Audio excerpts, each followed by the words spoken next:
as a consultant and a community leader, my biggest concern working with diverse groups was really how to be sensitive, how to interact in a very sensitive way to different populations with different needs.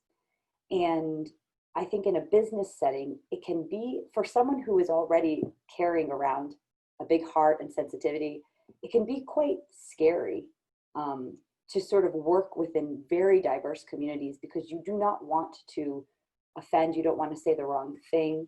And so a training like this is really wonderful for sort of getting all of those things out in the open and being able to really dissect any fears or preconceived notions or anything that you carry, and really give you a roadmap for how to move forward within your team, and know that you're sort of working with integrity, with the understanding that you're not always going to get 100% right.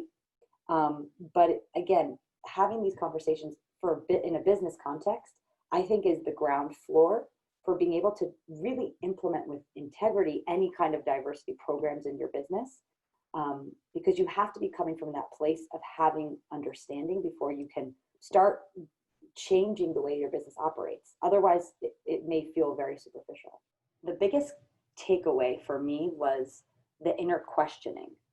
I think I've been afraid to sort of look at the deeper layers of my subconscious.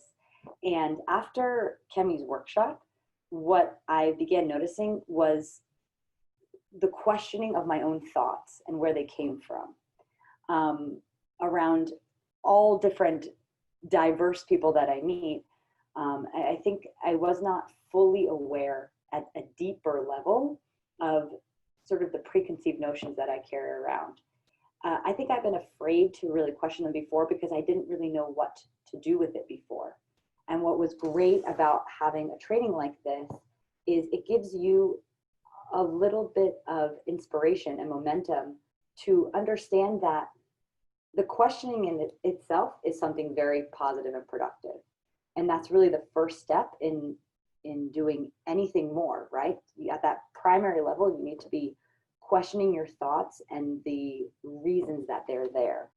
And my biggest concern was really, how do I live with integrity and intention around the topic of diversity when it's something that I've never really been taught how to do. So this workshop was a really great way to sort of dig into these questions I've never been able to ask or even know who to ask.